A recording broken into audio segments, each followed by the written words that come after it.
Hello, everyone, and we are slowly seeing everybody join us for tonight's webinar. Welcome. My name is Tara Stevenson. I serve as the Vice President of Student Affairs here at Flagler College. We are excited to have y'all join us again for another webinar. I'm going to do a couple different housekeeping intro things, and then we'll hear from our panelists tonight and do that deep dive into registration. But we know that everybody's got lots of questions, and so we will definitely work with our various teams to get the recordings from these. We had a very successful one about 2 weeks ago, all on housing and what living on campus is like. And we've already gotten lots of questions about the recording. And so please keep an eye out on our Flagler College YouTube channel for those, but we'll be sure to get them out into the family portal and to our students through newsletters. But tonight, we are going to really dive into what it's like for advising and registration and what that means at Flagler and all the ins and outs. We know that each school and that students and families are choosing does the things a little bit differently. But last year we found that this was such a fun and exciting topic for people to know, like what is the process? Why is the process? What does it mean? What are the questions? What are the changes? And all of that. Please know that we have the Q&A button on the bottom and we'll be monitoring that. So if anybody does have questions throughout this, we will try to get to them as quickly as we can, but we'll share contact information at the end if you want to reach out anymore. But without further ado, I'm going to let our panelists introduce themselves, and then we've got a presentation with some great talking points to run through. Great. Awesome. Hi, everyone. We're so glad you're here. And for those of you who we've already gotten to meet or we've gotten to connect with your students, I mean, that's the best part of our job. We love, love, love meeting and welcoming our new students. And we love helping them, make their way through their academic journey. My name is Jill Dawson. I'm the Dean of Academic Access and Success, and I get to work with our fabulous CASE team. And if you hear this term CASE, this means Center for Advising and Core Experience, and you'll hear us talk about that quite a bit. And I work with our CASE team. I work with our Disability Resource Center on disability accommodations and our Learning Resource Center on tutoring. And I'll let Dr. Thweet introduce herself. Hi, everyone. So I work in CASE, the Center for Advising and Core Experience, and I have since the advent of that office back in 2019. I have primarily worked with academic advising for first-year students in humanities and natural sciences majors, but we are changing how we assign advisees in the first year. So I am now working with all students with last names S through Z. So if you are an S through Z person, I am your case advisor. Wonderful. Well, let me go ahead and pull up our presentation for you all. Again, please know that we are still monitoring that Q&A if anything comes through, but hopefully you can maybe still see our faces while also seeing the screen for taking some notes. And we'll make sure that you have our contact information at the end. So if you forget something or, we talk too fast, please don't hesitate to email us. We mean this sincerely. But, again, this is behind the curtain or behind the door. We don't have curtains in our offices. That might be nice. Vice President Stevenson, if you can advance to the next slide. So Dr. Thweet mentioned that she advises our students with last names S through Z. And so we do assign students to one of our fabulous advisors based on their last name. And this is one of the easiest ways to both find our team, make an appointment, get in contact. If you Google Flagler College Case or Flagler College Advising, this will take you to a great page that has photos of our advisors. It has a button where they can make an appointment a button where they can make an appointment with their advisor, phone numbers, office locations, all of that. But students will also be hearing from their advisor, and we'll talk about how that works. But up at the top, we've got Ms. Jasmine Erickson. She works with our students with last names A through C. She is also a Flagler College alum. And then Mr. Samuel Sawney, also a Flagler College alum. We love to hire our graduates. He works with students last names D through I. Mr. Nathaniel Brown works with students with last names J through M. Ms. Catalina Quiros, who is also our operations coordinator. She's usually the person behind the keyboard if someone is emailing that case@flagler.edu email. She works with students' last names N through R, and then Dr. Thweet works with students' last names students with last names S through Z. And then last but not least, as part of our case team is Miss Leda Nieves. She's our academic case manager.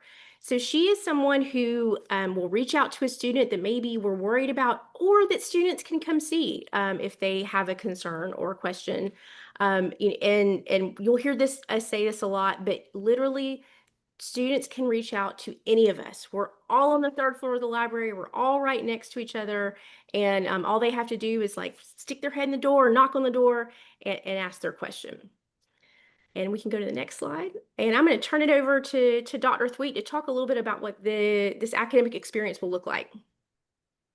Great. So one of the things that we try to explain to students on their way in the door is that they are juggling different sets of requirements for graduation. And some of these overlap and some of these do not. But in terms of curriculum, all students must meet our core curriculum requirements. And I'll say just a bit more about that in a second. And then, of course, students must also meet the requirements for their major, whatever major they have declared. They must meet the requirements for that. They may also, with the kind of space that they have left over, and most students do have a margin of credit hours to fill in order to get to the graduation requirement of 120 credit hours to graduate. They may declare a minor. They may fill that space with free electives. They may have room to declare 2 minors, or they might want to double major. One of the wonderful things about Flagler is that we have redesigned our general education requirements into the core curriculum. And in so doing, we have done 2 really great things for students. We have condensed those requirements a bit from the old general education structure to give them more choice, more free elective space. And the core itself is an immense variety of individual classes. So they have an immense variety within the core as to how they meet those requirements. So students at Flagler have much more choice about how they navigate the curriculum and personalize the curriculum to their own academic interests and goals than they might have in a school with a more typical general education curriculum. And Dr. Thweet, we know that the term core, or kind of what you were explaining, is very unique to Flagler. And so we're going to take in really deep look into what core means on Monday nights webinar on Yes. June 23rd.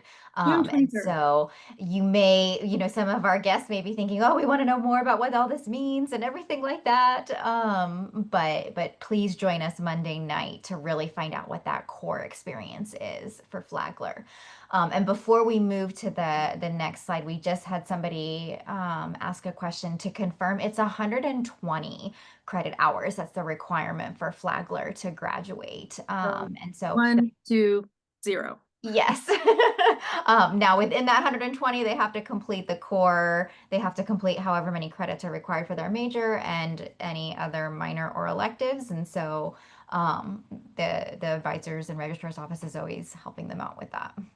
And just to add, different majors do have different levels of credit hour requirements. But if you're just wanting to ballpark, right, think of the core. The core is 33 credit hours. That's the same for everyone, unless we award you core waivers. And we will say more about that on June 23rd, if you're curious.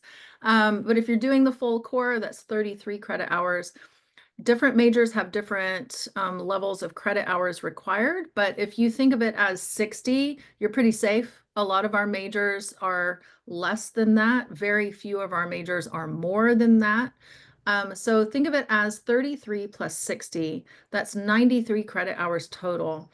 And that still gives you this wonderful amount of margin to explore a secondary intellectual interest or to add a secondary skill set that will make you an interesting and marketable individual out in the job market when you graduate. We ready to move on? Yes. There we go. So what you're looking at on this slide is what we irreverently in the case office refer to as the core bingo card. Because it looks like a bingo card. This is not a self-explanatory graphic. So this is our starting point. When we are working with students and we want to explain to them why they are in the core classes that we have added to their schedule as they're coming in. We will look at this chart with them and explain how it works. So very briefly, because again, if you have follow-up questions, the very best way to explore those is to meet with us again on June 23rd for the core conversation. But you can see that we've got kind of a chart with academic skills running down the left side column, and then different labels for core values running along the top, and then course codes that represent the intersection of each of those academic skills and core values. So the right way to look at this chart is not to say, oh my gosh, there are like 36 courses that my student has to take to complete the core. That's not correct. A student must take only one course per core literacy in order to complete the requirement for that literacy. And we ask that students along the way also take at least one course for each of the core values that you see running along the top. And every core course is meeting two requirements. It is always meeting a literacy requirement and at the same time a core value requirement. So every core course is an intersection of what we consider to be an essential academic skill and an essential core value for Flagler graduates. So the course codes that you see on the chart then kind of numerically represent those intersections. Academic writing will always be a course code that's COR 10. And the last number might be a 1 or a 2 or a 3 or a 4, depending on which core value that course is intersecting with. So the last number represents the value, and the first two numbers represent the literacy.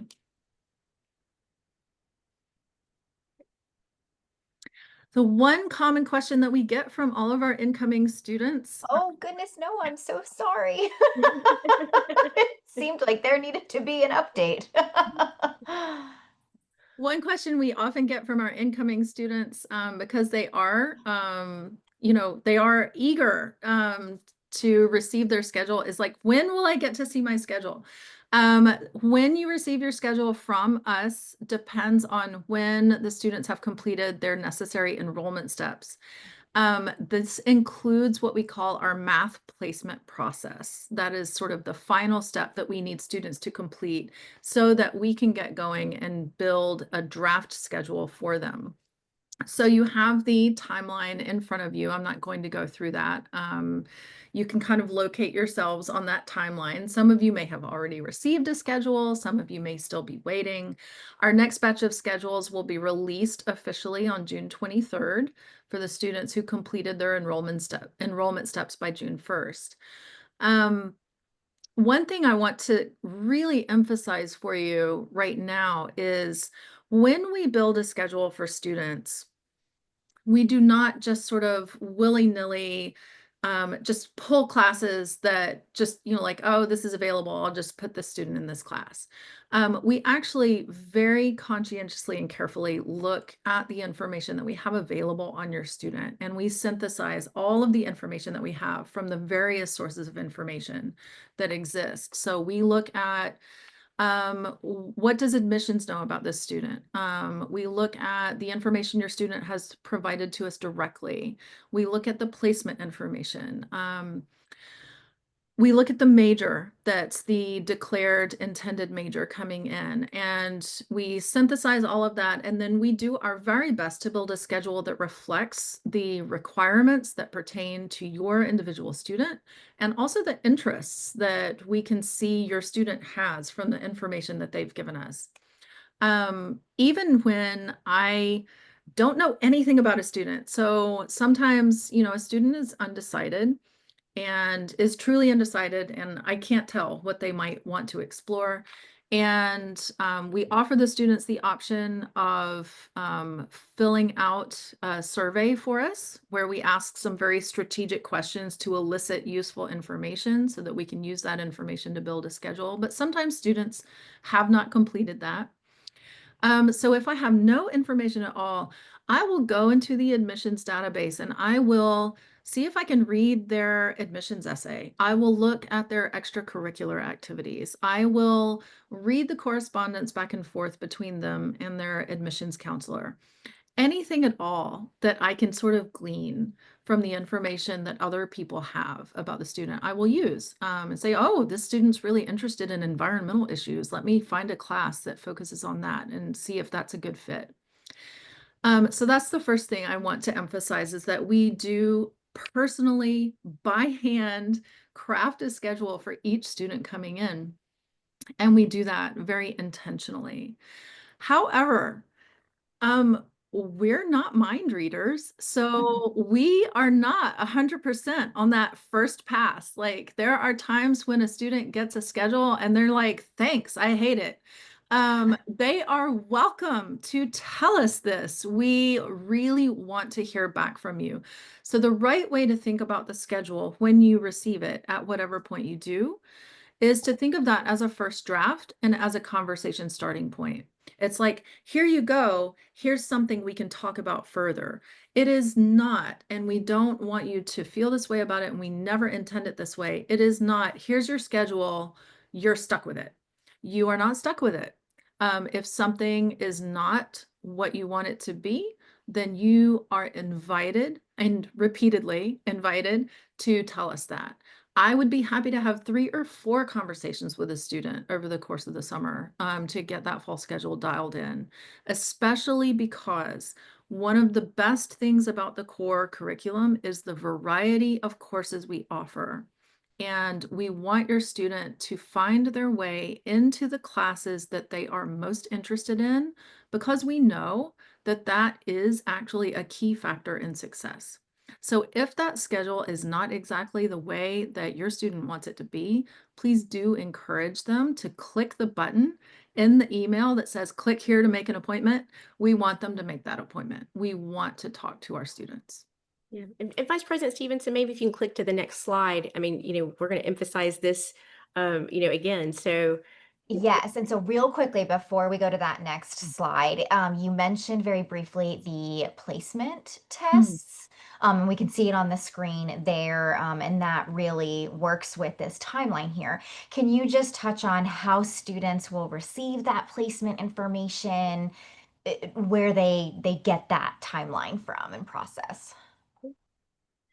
yeah, as soon as a student commits to Flagler, that is submitting their deposit and submitting their enrollment forms, we send them an email to their personal email. So that email that they gave to us, and they get an email that welcomes them from Dr. Carrie Grant, who's the director of or chair of our math department, with the link to the math placement test.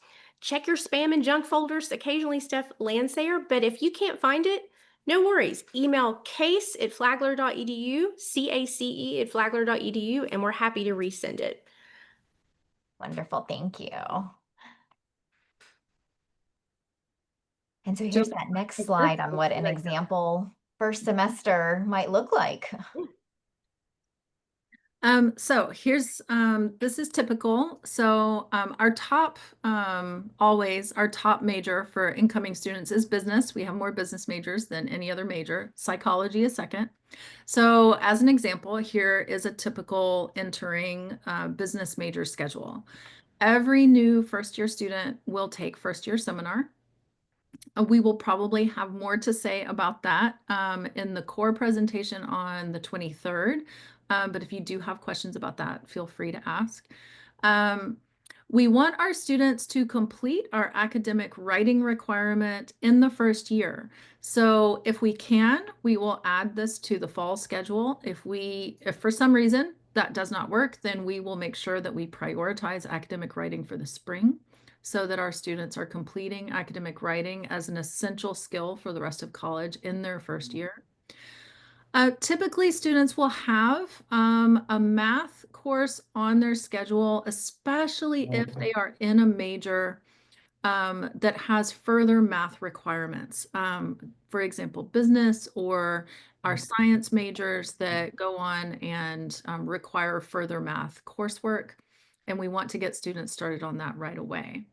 And then we always want students to have one course, at least one course that gives them that first step into their intended major.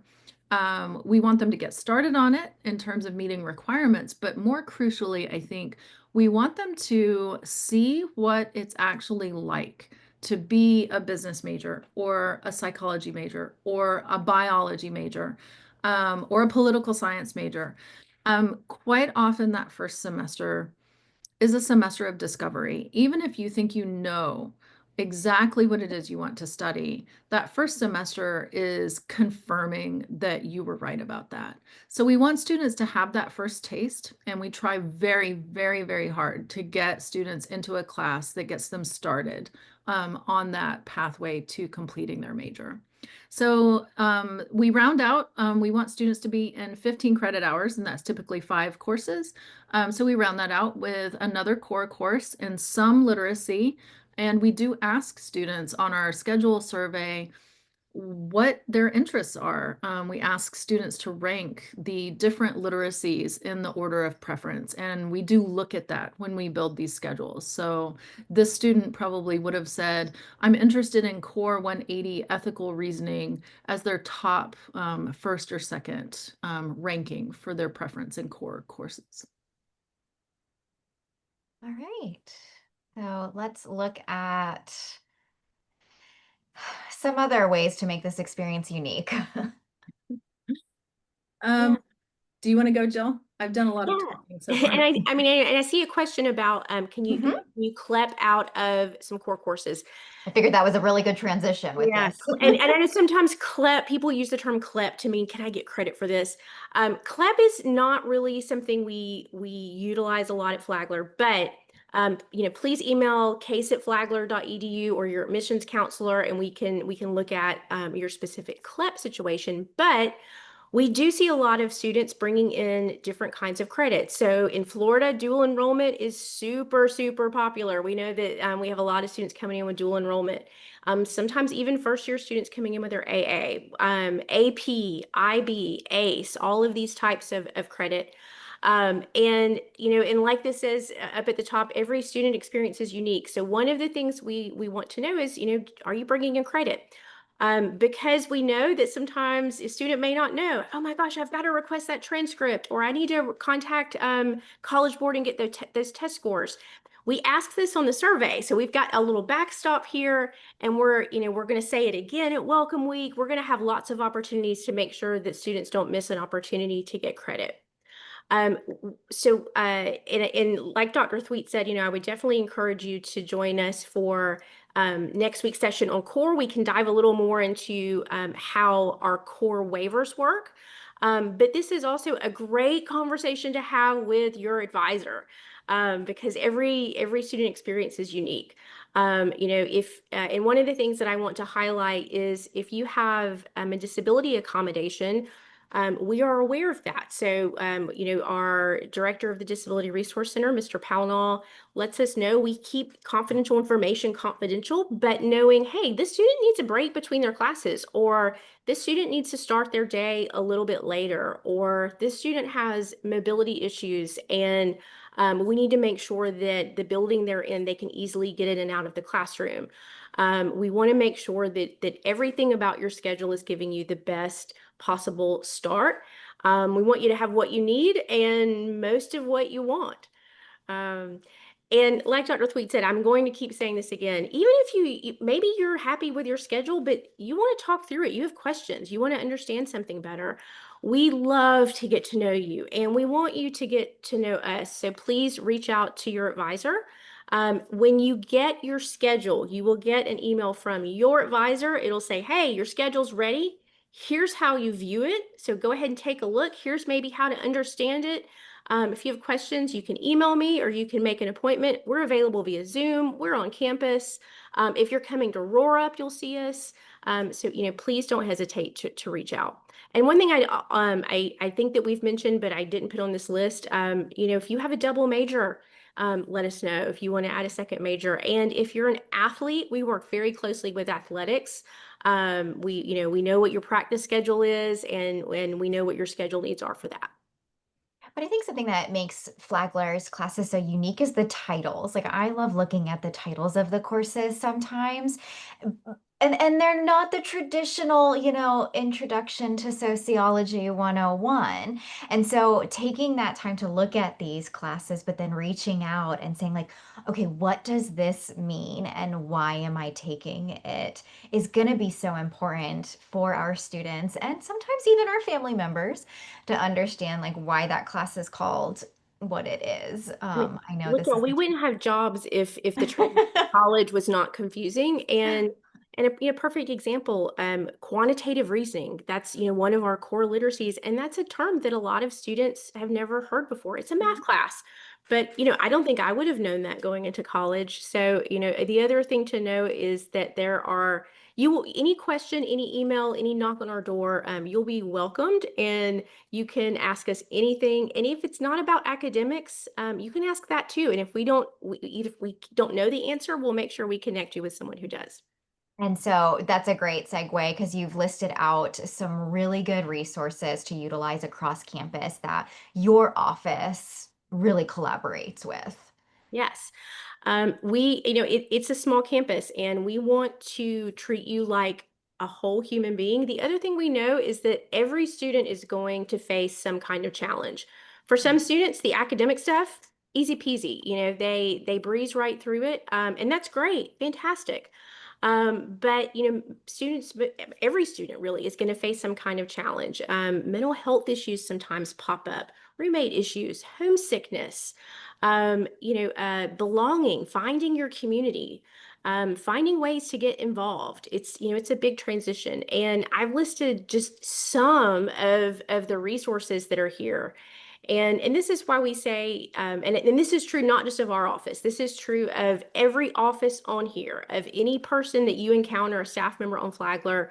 It is our job to help you. And if you walk in the library and you go up to the front desk of the library and you say, who can I contact? I got a question about my bill and I know I can't remember what the office name is or where it is. They're going to help connect you to the right place, because this stuff is not easy to find. In terms of academic support, I want to highlight a couple of things on here. First, of course, your case advisor is a great first stop, and our academic case manager. Our Disability Resource Center, if you had a 504 or an IEP in high school, please let us help you connect with them to make sure that you're receiving the appropriate accommodations. And then we have a fabulous Learning Resource Center that is, A it's like powerhouse. yeah, it's like a party every day down there. And that's our tutoring center, and they are open every day except Saturday. They're even, Sunday evenings are open. Most students will go there. Writing and math are probably the two most common subjects. But if you need help with anything, and I want to highlight one thing that I would like to see more first year students take advantage of is our academic success skills. Maybe you're going to class and you're doing the reading and you're listening and you're like, I'm not taking away the right things. Let's get you some help with note taking. Let's get you some help with processing and understanding what's important. And that's a really welcoming, fun, engaging place to go and get help. And we do work really closely with these offices on campus. So if you talk with your financial aid counselor and something comes up that they think might be impacting your academics, they're going to reach out to us and let us put the pieces together. Again, we don't want to share information that doesn't need to be shared with other people. But our goal is really just to help you navigate all of this. This is, and this is just a small list. You can see this on our website. So talk us through a little bit more about your strategies for support and maybe how family members can play into that, but really what we want our students to be doing. Yeah. Dr. Thweet, you want to talk a little bit about that, especially because Dr. Thweet is both in the classroom and in the case office, so she sees it from both sides. And I'm also a Flagler parent, so I'm You've got lots of hats going. I think the very, very best thing that parents can do to support their students in this first year is keep listen really deeply, figure out like, here's the thing that my kid is struggling with. Like, don't, just listen with that non-judgmental acceptance, right? Just let it absorb. And then when, your kid takes a breath and is ready for a little push toward problem solving, the right thing to do at that point is say, who on campus can help you? Do you know who that person is? If they don't know, right, then help them figure that out. And their case advisor is this wonderful, like all around kind of, we may not be the person to directly help, but we sure do know who can, right? So when in doubt, send them to the third floor of the library where their case advisor is and just say, like, ask your case advisor who to talk to about this. Yep. We will be able to direct them to the right person. When you do that, what you're doing is you're empathizing, you're listening, you're enabling, and you're empowering that student to help themselves, right? They are in this space where they are learning to navigate all sorts of things for themselves for the first time. And it is intimidating because it's new. But this is the work. This is why the first semester is hard, right? It isn't actually the classes so much. They know how to do schoolwork. They've been doing that since kindergarten. It's this new stuff of, but I have this problem that is suddenly my problem to solve, and you're not here to do this for me. What do I do? Send them to the person who's on campus, whose job it is to help them. There is a person whose job it is to help them. So help them find that person. Don't jump in and make a phone call. Ask them to go find that person. That is the very best thing you can do. It's hard. I know it's hard. There were many problems that I might have solved for my student at Flagler in their first semester. And instead, I was like, no, he's got to figure out who to go to ask the questions himself. So I just let things roll until he did that. And we are both better off for it. So as hard as it is, I am full of sympathy. I know it's hard, but that is the right move. Help your student help themselves. Redirect them to the resources that exist. There are resources for your student on campus. Well, then I think it's really creating those open lines of communication because then they're sharing it back with Yep. family members. And so that's kind of that's the goal, is that they're going to share it back with the family members. But that's I knew that, like, I wouldn't have made it to college without my family. They trust you, their families, their friends, their support system. They don't know us yet. It takes us a while to, to get to know us. And the more that they interact with us, the more that they'll trust us. And that's why we try to keep saying, like genuinely, like, you can come and talk to us about all kinds of failure. And that's part of learning, both messing up in the normal way that 18, 19, 20-year-olds mess up things, skipping class sometimes, maybe getting things a little too out of balance. And we have a lot of tools in our tool belt to help them and to help them sort of unpack, what does this mean? Absolutely. We have a little mantra in the case office that we use as well, that, is we tell students this, and it's like, this is sort of the recipe for success. And it sounds so simple, but if you do these, you're probably gonna at least pass your classes, probably do pretty well, but go to class. I can't emphasize that enough. Class attendance is to me, the biggest red flag that a student is struggling. And most of the time, it's not that they don't care. It's not that they're blowing it off. Again, mental health issues can come up, organization, time management, all of these things can impact them. So go to class, turn stuff in. There's a lot of anxiety around this isn't perfect, it's not ready. I'm afraid of it being graded. Turn it in. Turn it in. Even if it's not perfect, that's okay. And then we could talk with your professor. Ask for help early and often, and check your email. I know that sounds so silly, but that's our official form of communication. So that's something you can work on this summer. Parents, families. I know most of us live in the world where email sort of controls our day.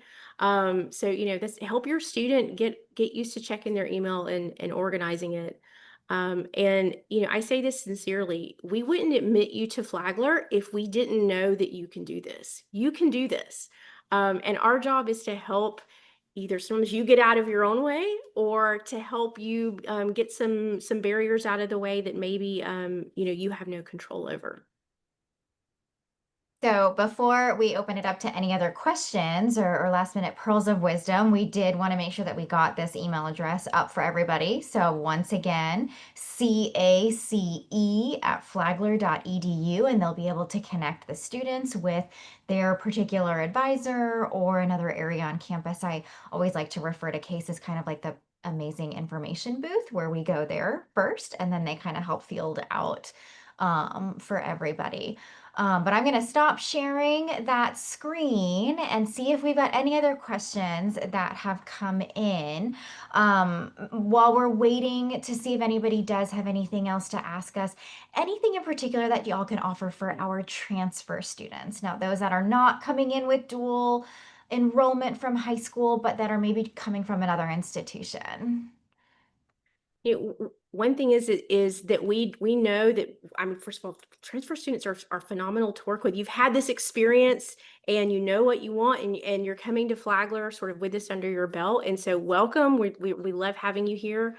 And I feel like the two questions that transfer students most often want to know are, how do my credits apply? How long will it take me to graduate? And you will also work with a case advisor as a transfer student, and we will help answer those questions. We will help make sure that we're working around your credits. And so if you are a transfer student, and if some of you may have already met with one of us, but if not, you will hear from one of us. And if you haven't heard from someone, don't hesitate to email Case at Flagler. We'll make sure that we reach out, or we have our advisor follow up with you. Dr. Thweet, what would you add to that? Just as a pragmatic point, for first year students, traditional first year students coming to us from high school, we do get started with them by building a schedule on our end first and then saying, here, what do you think? Right. And then ask for that feedback and for that continuing conversation. For transfer students, we don't typically do that. We will not just build a schedule, even if we have a lot of your information. You're a little bit further down the road, and we want to have a first point of contact and an actual conversation with you before we do any schedule building at all. My typical practice is to connect with a student over Zoom and then sort of ask strategic questions, get a sense of where they're at, get a sense of what other credits might be coming in that I can't see yet, and then sort of in real time together on Zoom, share screens and collaborate in building that first schedule together. That's the most successful way to do it that I found. But even so, a lot of times it's an ongoing conversation, right? We don't build that schedule in that first meeting and lock it down completely, usually, right? There's usually a follow-up conversation where we add another class or we adjust things further. Sometimes we engage faculty in conversation about like, hey, they took this class at their previous institution. Does this, meet the requirements for this part of the major that they're working with? Can you take a look at the syllabus, right? All of those conversations do take time. So we try to communicate freely about it. Like, here's where we're at in the process. I've heard from this person. I haven't heard this answer yet. So we work with transfer students just sort of on a rolling basis continually over the summer. And it is so case by case. Everyone is unique, right? Everyone has their unique goals, their unique pathway that led them to Flagler, the unique pathway to graduation at Flagler. One thing that I do, I've used the language of requiring, even though like nothing bad happens to you if you ignore me, but but You can't tell them that. you don't know that yet. So I'm saying it's required. I do tell the transfer students that once fall semester starts and you are on campus, I want you to come back to my office and we are going to sit down and we are going to talk through the core step by step so that I know you understand the unique program that we run at Flagler and what requirements you have to the core if you do have core requirements to meet and what they are and how to meet them. And then also to review together the academic plan that I will build for you so that you know, here's your pathway to graduation, here's your timeline. Because once transfer students land on campus, we do move you to a faculty advisor very quickly because you are so far down the road already. But I do not want to send you to another advisor unless I know you understand how the core works, you understand what your requirements are, and you have an academic plan in hand. I don't like to do that over Zoom in the summer. I like to meet with a student in person and make sure that I do get like a sense of, do you understand this? Have I explained it well enough? And how are you doing? How are you doing generally? Right. Like, And how are you doing? Like, right. welcome. Here you are. Do you Yeah. love it? You're not new to college, but you're Different. Flagler. Yeah. You touched on it earlier, but just to reiterate, as students are going through the enrollment process, they'll be receiving emails Mhm. with links on how to submit their preferences for classes and submit that math placement information. And then the case advisor works with them on building that schedule. So our students, incoming first year students, incoming transfer students, are not going in and selecting classes right now. They're working with that case advisor to Mhm. understand everything. And you'll Yes. every time after that, and we're going to hold your hand a little bit less each time. But again, I just want to reiterate, even though, yes, we make this first schedule for you, we still want you to, one, understand it, and two, for it to work for your preferences, your needs, all of that. So, even though we're going to hand something to you, you have an opportunity to connect with us and revise it. Yeah, but there really is no deadline for getting those schedules. It's just the batch release of the schedules that you all work off of based off of when students have submitted those questionnaires and the placements. That's right. So even if you feel like you're behind, no, you're fine. You will have a full-time schedule of appropriate courses, ready to start in the fall, just like everyone else. Like, don't panic. I want to say something really specific about the core, just by way of like concrete example. So one of our core literacies is creativity.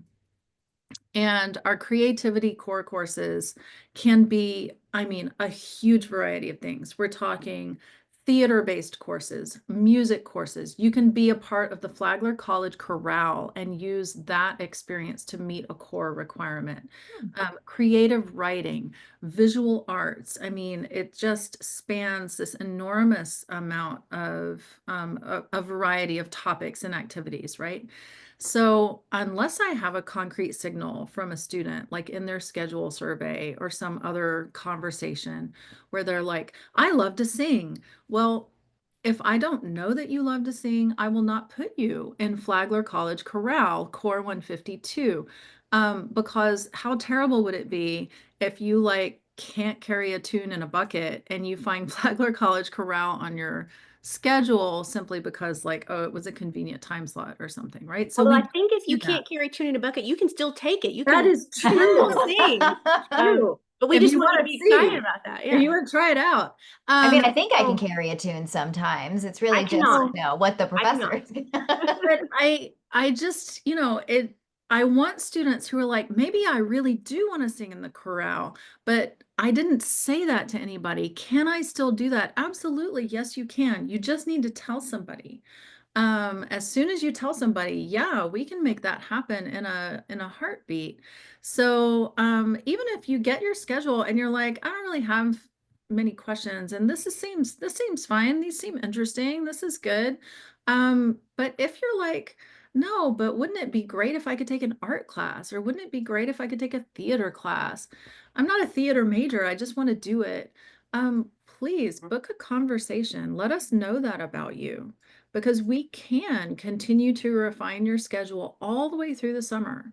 And And so another area that I think a lot of our students think about and maybe they talk to their family members about is during those first couple class sessions, they go to the class and they're like, oh, I thought this was studying music, not doing music. And so they want to make those changes. Can you talk about what that add drop process looks like in the beginning of the semester? Sure. So we expect to be very busy during that add drop period. The add drop period is typically, just think of it as like the very first week of the semester, basically.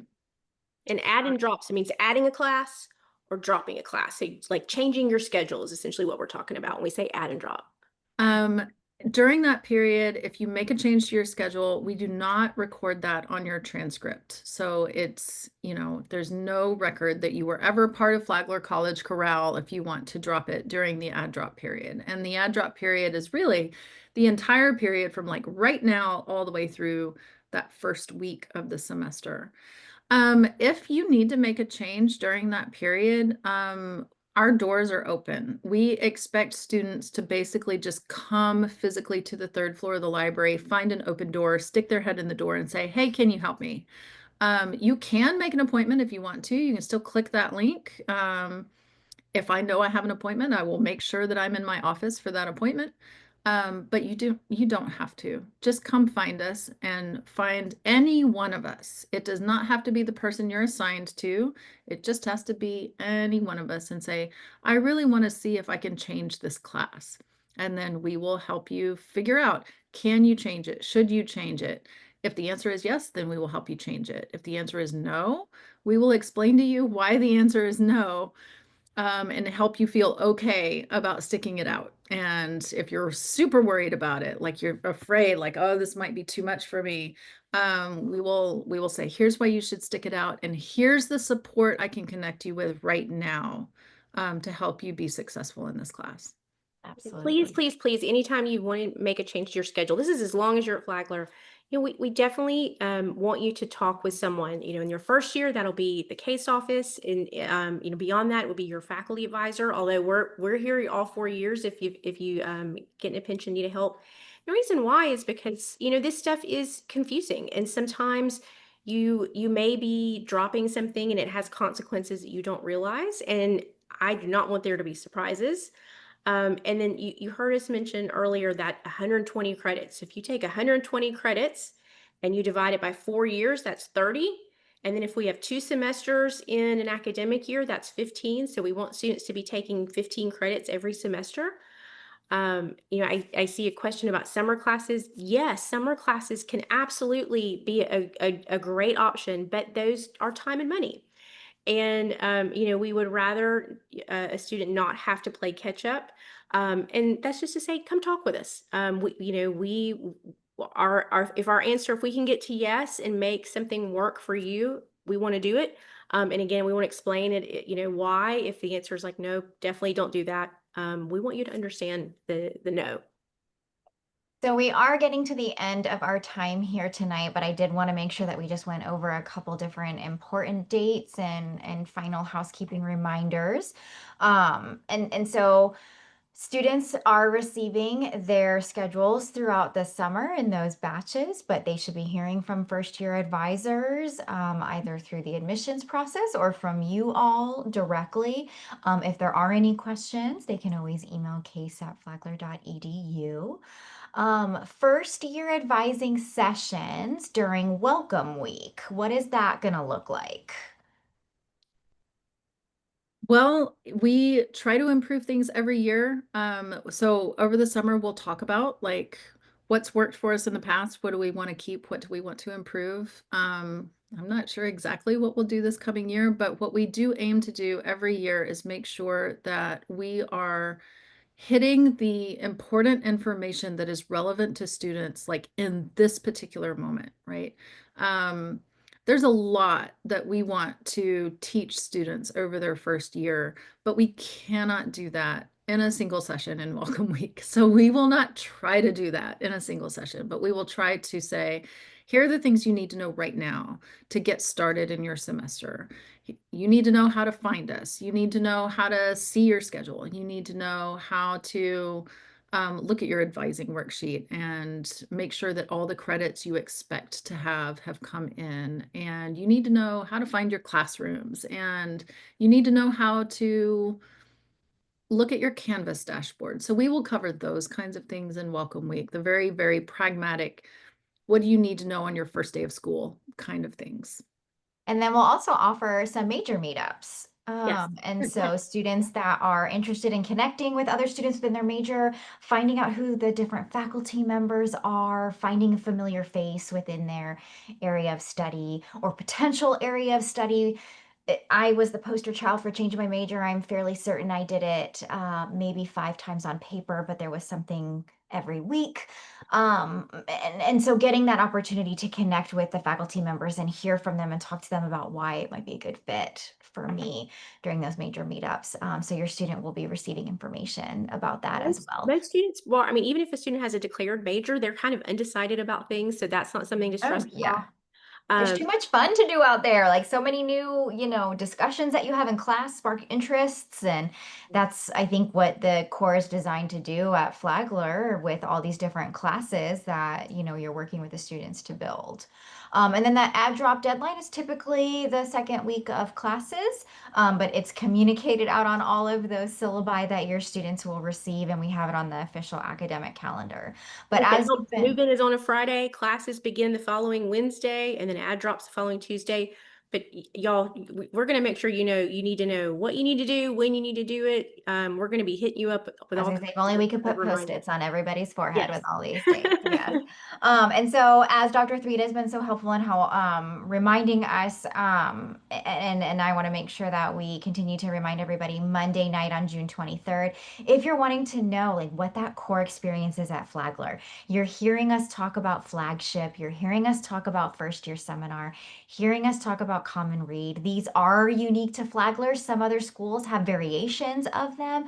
But what does that mean for your student? We're going to really talk a whole lot about what that process here is at Flagler. And then later on in the summer, we will connect with our Assistant Dean of Global Education to find out what it is about flagship, maybe studying abroad, and how those all kind of play together. But we're going to keep sharing it. case@flagler.edu. If there are any questions, you can reach out to either Jill or Janine or any one of their team members to follow up. Is there a phone number if people would? Yes. And That was the curveball I threw. Case how, at flagler.edu is what there is a phone we're number. doing. And this is also on the website, but I'll Yes. throw that out here as well. 904-826-8504.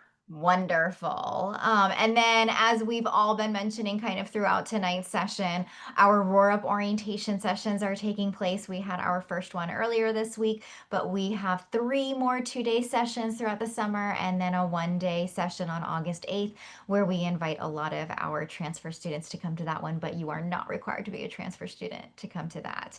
But if you have any other questions, please feel free to reach out to either our team members at CASE, or you can always email orientation@flagler.edu. But thank you so much for sticking around with us tonight, and we look forward to seeing you at our future sessions throughout the summer. Thank you all. Welcome to Thanks, Flagler. We'll everyone. see you in August.